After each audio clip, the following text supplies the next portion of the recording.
आगे बढ़ते हैं और बात करते हैं हमारे अगली खबर की। दोस्तों, जैसे जैसे एआई का प्रयोग बढ़ रहा है उसी के साथ कुछ चिंताएं भी बढ़ रही है और उनमें से एक चिंता है एआई डिवाइड की, अर्थात गरीब और अमीर देशों के बीच में एआई जो है उसकी उपलब्धता को लेकर के जो एक भेदभाव की स्थिति सामने आ रही है वो अब चिंता का विषय बनती जा रही है। आइए इसको समझते हैं कि क्या कुछ आने वाले समय में हमारे साथ हो सकता है। तो एक समय था जब कंप्यूटर्स का प्रयोग शुरू हुआ और एक नई टर्म सामने आई जिसको हम बोलते थे डिजिटल डिवाइड। डिजिटल डिवाइड का मतलब था एक ही परिवार, दरअसल एक कहानी लिखी गई थी जिसके माध्यम से इसको समझाया गया था। एक ही परिवार में रहने वाले पति और पत्नी के बीच में ये स्थिति थी जहां पति डिजिटल कंप्यूटर और बाकी चीजों का प्रयोग करने में सक्षम था लेकिन पत्नी नहीं थी और इसकी वजह से दोनों के जीवन में बहुत अंतर भी था। आज यही स्थिति कमोबेश हमें बहुत से लोगों के बीच में देखने को मिलता है। जब हम गांव और शहर की बात करते हैं, जब हम बात करते हैं यंग जनरेशन और जो ओल्ड जनरेशन है उनके बीच में, जब हम बात करते हैं पुरुष और महिला के बीच में, जब हम बात करते हैं युवा और बच्चों के बीच में, तो कहीं ना कहीं आपको डिजिटल डिवाइड आज भी देखने को मिलता है। और इसीलिए जो डिजिटल डिवाइड आज तक हम पूरा नहीं कर पाए, वहीं पर एक नई चुनौती के रूप में आपके एआई आ रहा है और एआई का नया डिवाइड यहाँ पर सामने आना शुरू हो गया है। तो एआई का ये डिवाइड क्या है? इसका मतलब है कि कृत्रिम बुद्धिमत्ता यानी एआई ने एक नया तकनीकी विभाजन खड़ा कर दिया।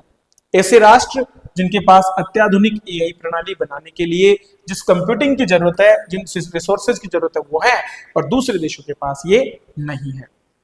अमेरिका और चीन की कंपनियों ने लगभग 90% वैश्विक एआई डेटा सेंटर स्थापित किए हैं।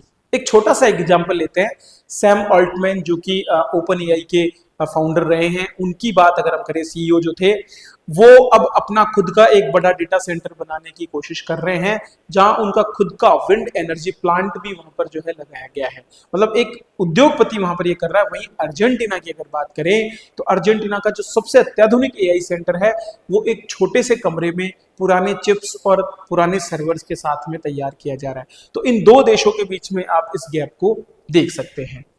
मोटे तौर पर दुनिया के केवल 32 देशों के पास ऐसे केंद्र हैं, यानी लगभग 16% राष्ट्रों के पास ही कंप्यूटिंग पावर है। बाकी देशों को तो दूर दूर तक एआई के बारे में कुछ भी न तो उनके पास में संसाधन है और ना ही भविष्य में उनको मिलने की उम्मीद भी है। भारत की बात करें तो हमारे यहाँ 5 के करीब ऐसे सेंटर हैं और जापान में 4, लेकिन अफ्रीका, दक्षिण अमेरिका, इनमें अगर हम बात करें तो एक भी डेटा सेंटर वहां पर अभी तक स्थापित नहीं हो पाया है। इसी के साथ एक नई रेस, एक होड़ यहां पर छिड़ गई है चीन और अमेरिका के बीच में, और दोनों पूरे विश्व में एआई के क्षेत्र में अपना दबदबा कायम करने में लगे हुए हैं। एआई पर आधिपत्य की दौड़ ने एआई संपन्न देशों में भी प्रतिस्पर्धा को छेड़ दिया है। आज एक खेमा अमेरिका निर्मित है तो दूसरा चीन। चीन के समर्थन वाले डेटा सेंटर मध्य पूर्व और अफ्रीका में बन रहे हैं, जबकि अमेरिका अपने चिप्स और एआई तक पहुंच को कूटनीतिक सौदों के द्वारा नियंत्रित कर रहा है और जो देश हैं उनसे अपनी मनमर्जी के आधार पर फैसले भी करवा रहा है।